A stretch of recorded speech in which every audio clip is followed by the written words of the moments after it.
I am Reverend Karen, as I mentioned earlier, and I am so excited to be here.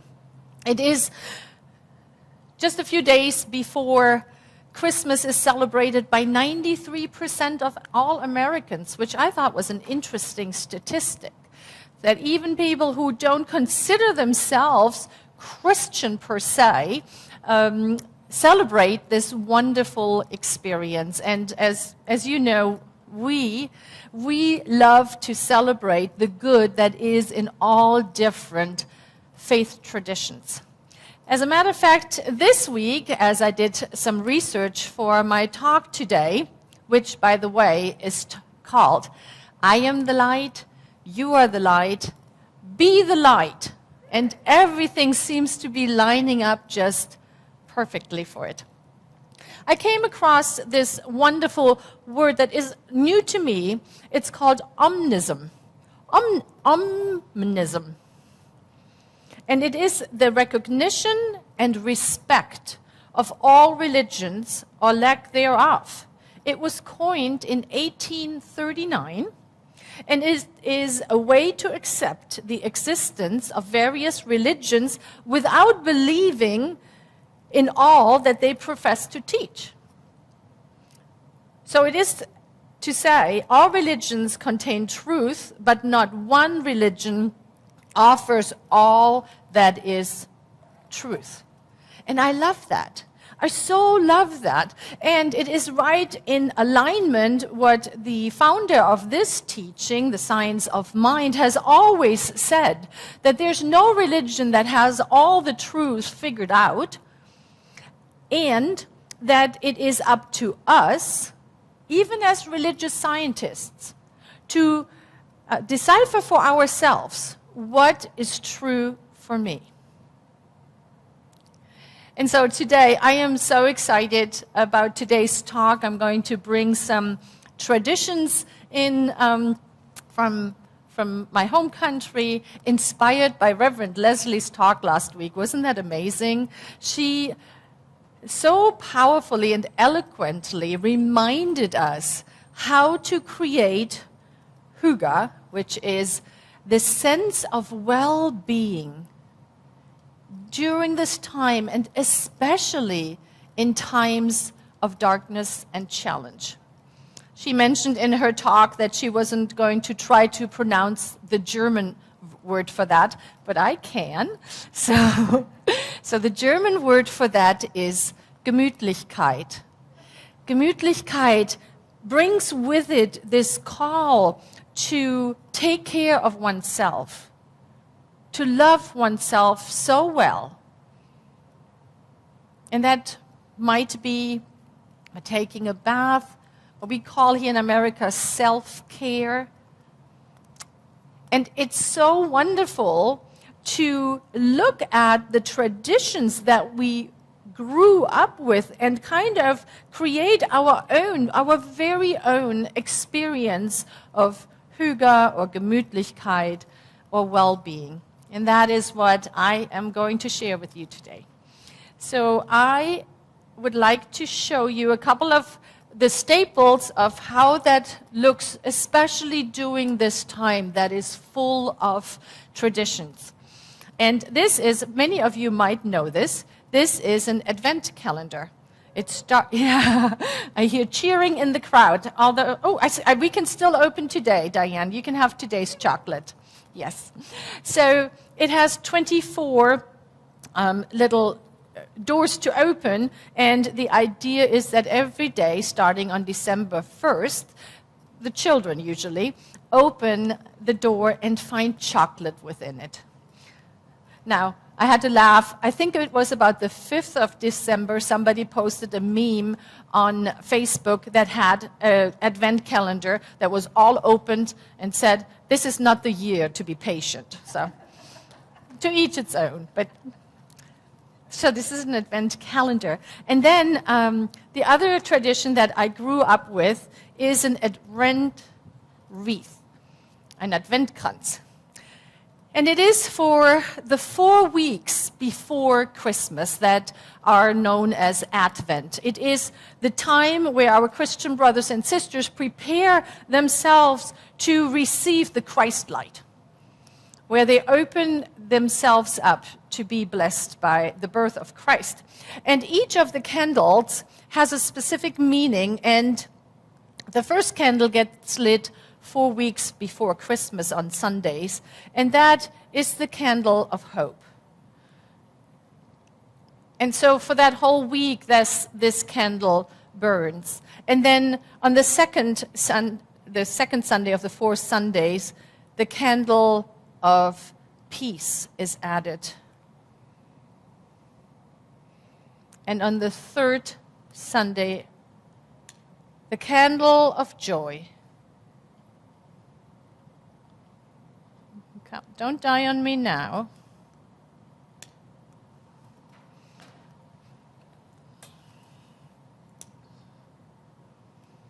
The candle of joy. And that brings us to today. Today is the 4th Advent, and today's candle is lit for love. It is the candle of love. And so I'm going to light this candle for us today. And just yesterday at the Labyrinth Walk, Sue shared with us a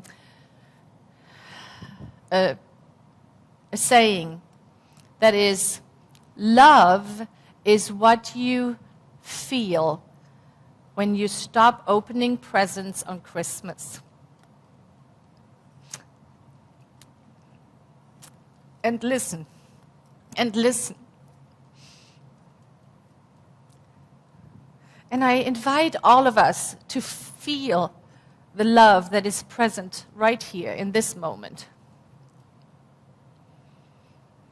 For it only takes a stopping, a willingness to listen, to connect with the love that is present in every moment. In every moment.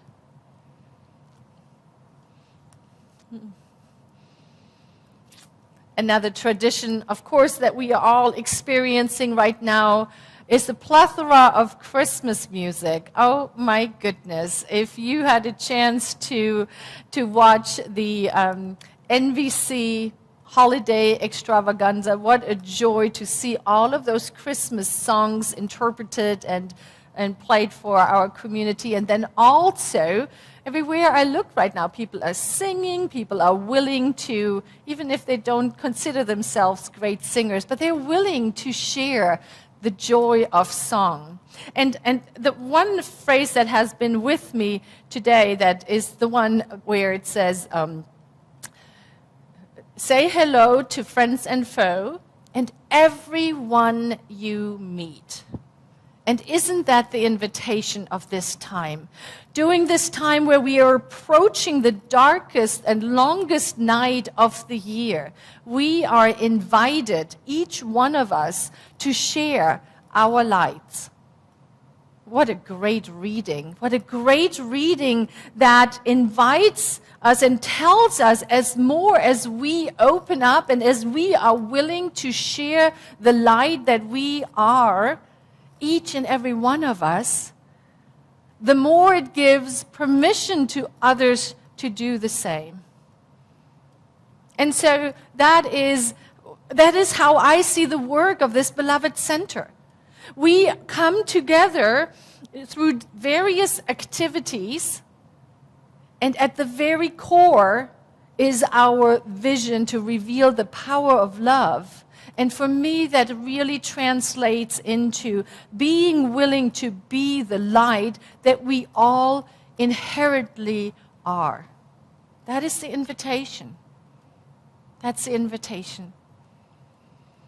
And so we can do that by lighting of candles, by singing songs, or by watching movies.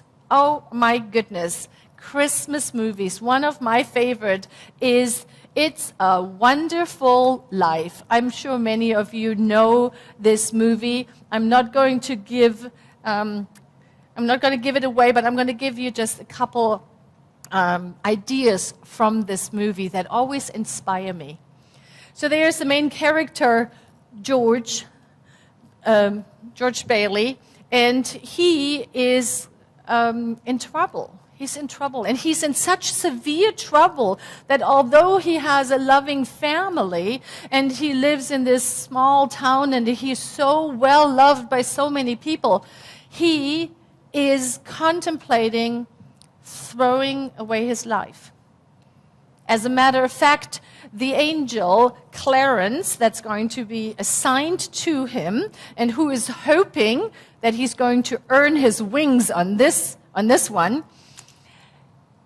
when he received his assignment, he was told that today at 10:45 p.m., George is contemplating to throw away the biggest gift that he has received from God, his life. Now, Clarence makes it down to earth. He's working with George, and George is not hearing him. He's done. He's like, I am no good to anybody. He's in a very, very, very dark spot. And Clarence comes up with an idea. He comes up with the idea to show George how the world would be had he not been around. How the world would have been had he not done the things that he has done in his life. Now, I so wish each of us would have a visit of an angel that helps us hear that we matter. It might be in some great ways, like in the movie, George actually saved his younger brother's life. He fell into an icy lake, and George was able to pull him out. And he prevented the pharmacist who had some horrible news and mixed up a prescription from making a bad mistake.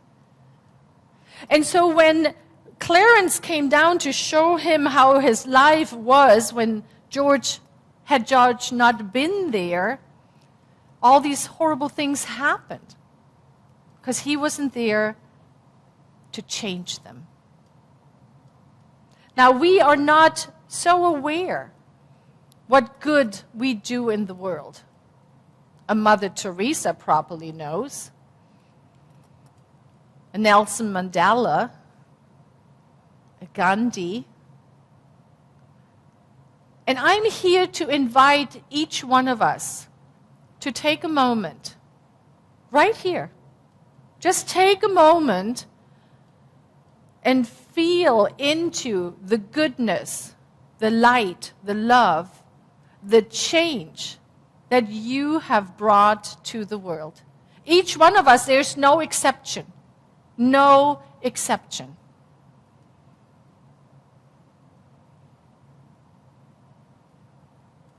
I loved in the reading that Beverly shared with us today how the author was saying that sometimes it's a smile.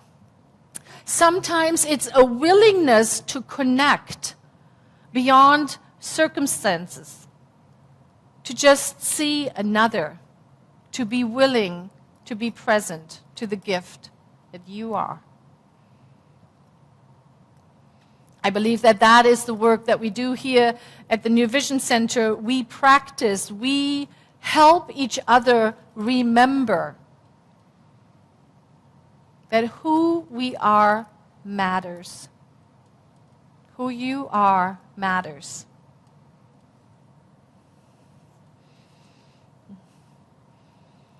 We are just about ready to wrap up this season of light. And of course, we cannot talk about light and not acknowledge the darkness.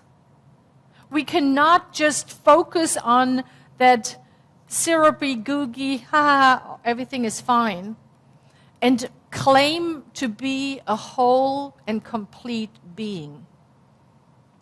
Everything in nature has contrast.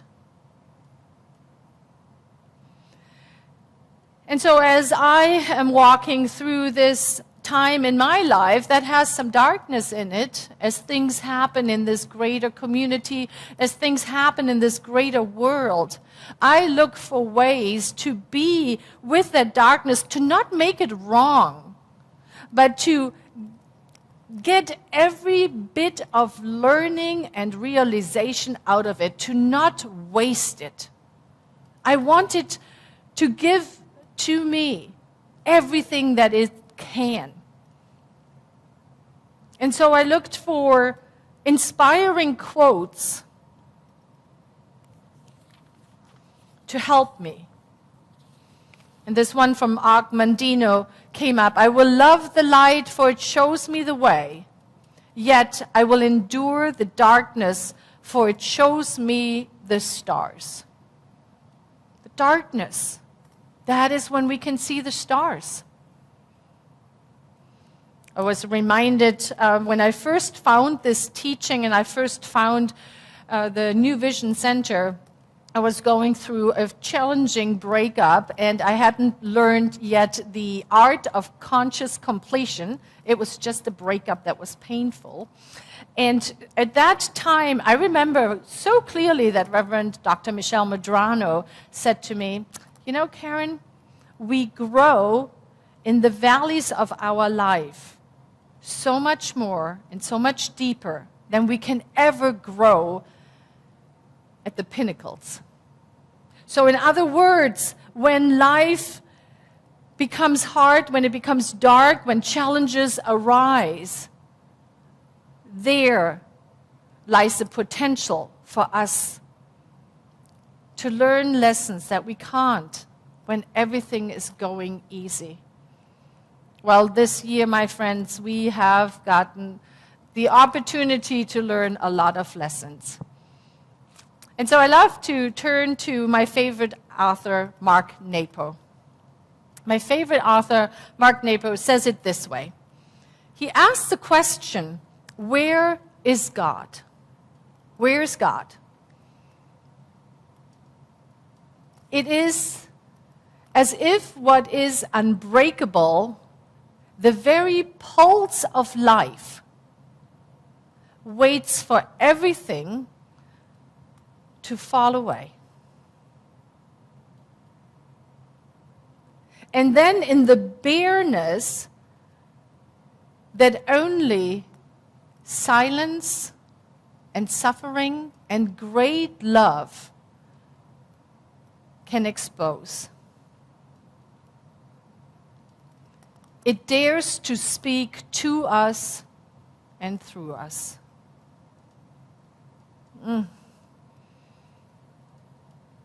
He is a poet.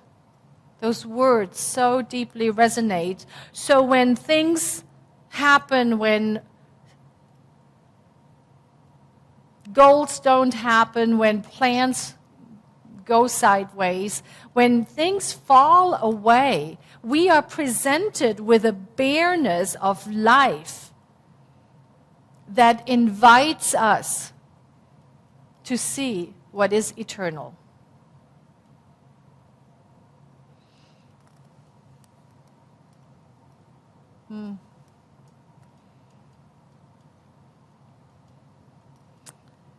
Mark Nepo continues. He says, it seems to say, if you want it to last, hold on to nothing. If you want to know love, let everything in. And when you want to feel the presence of everything, stop counting the things that break along the way.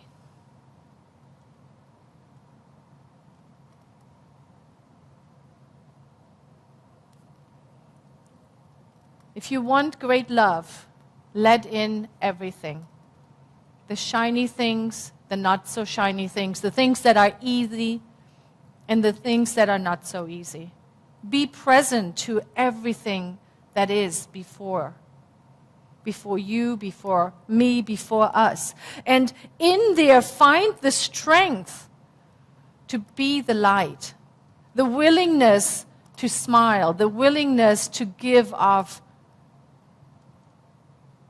good vibrations, the willingness to be silent if we don't know what to say, and just be with the one that needs to lean in to us.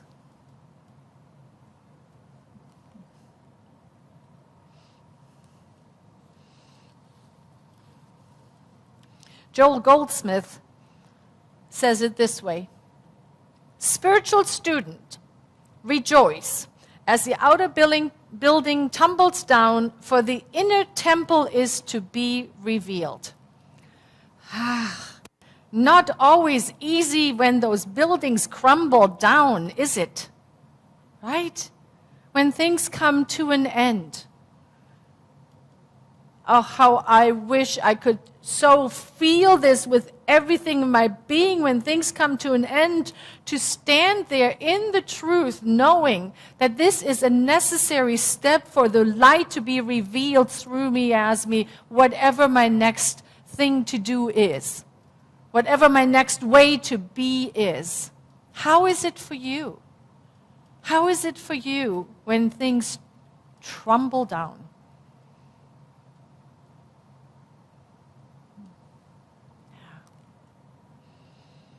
I often lean back into that wonderful practice that we do every time when we have a Taizé-inspired service here. And I would like to do it right now. So right where you are, if it is safe for you, close your eyes and connect with the light that is at the very center of your being. You might see it as a candle or a shimmering light in the distance, or a firefly, whatever you see. But connect with that light that is right there, the essence of who you are. And now allow that light to expand. Allow it to expand and to illumine your entire being. Allow it to grow and include the room that you are sitting in. If there are other beloveds there, include their presence and connect with their light and see the light continuously growing. Notice there's nothing we need to do. We just need to stop and listen and be willing to feel it. And so this light grows, and it grows even wider, and it includes the entire building that you are in. See it growing so large that it envelops the neighborhood that you find yourself in. Connecting with other lights, it continues to grow to cover the city, your state, your country, the world.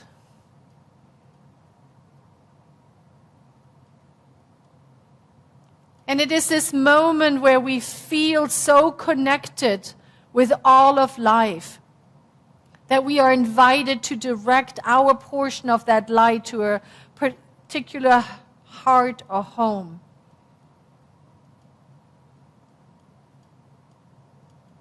And then the important step is to bring it back into your heart space. Bring it back. Feel it comforting your own self.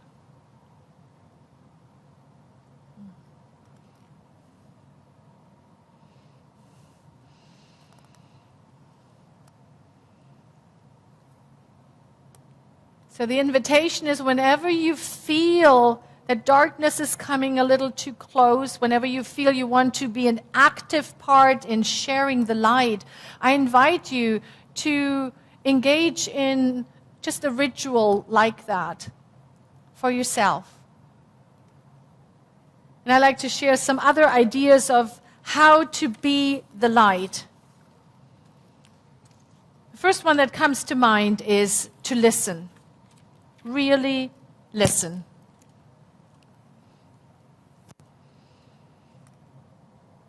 You know, very seldom do we look for someone to give us advice or tell us of how we could have done better or how we see that very wrongly. We don't. However, we show up wanting someone to listen to us, truly listen.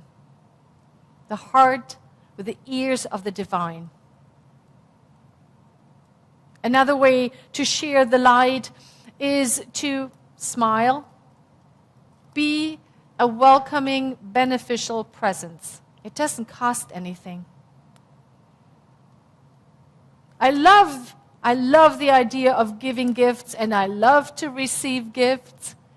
And the greatest gift that we can give to one another is to be present to them. To slow down enough to hear another.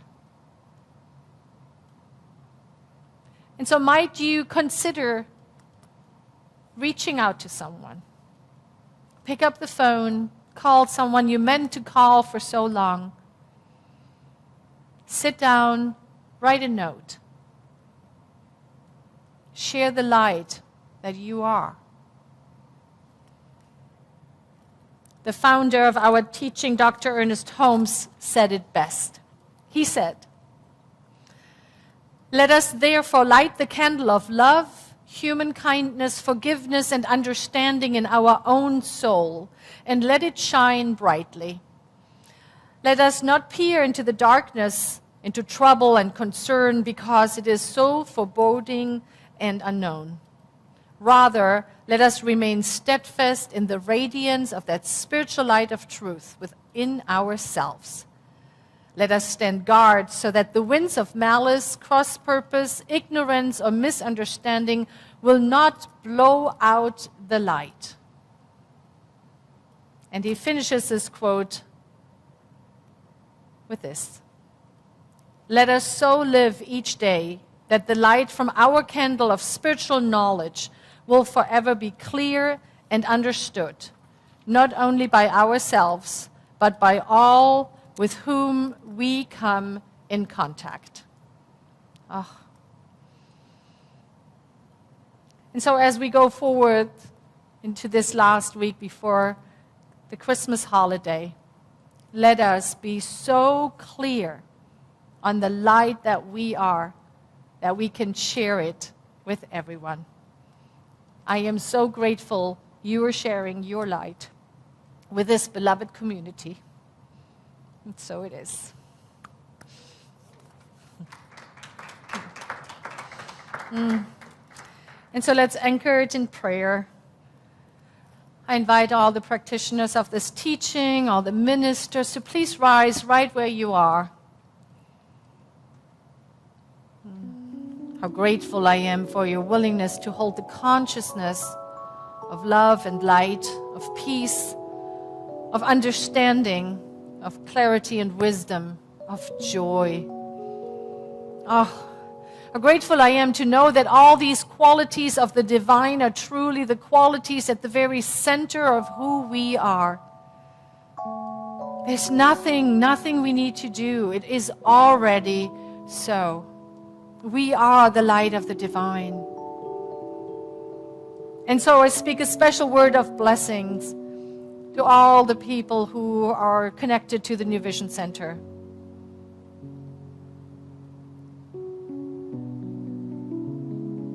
A blessing for their willingness to be the light, to share the light, to bring forth the light.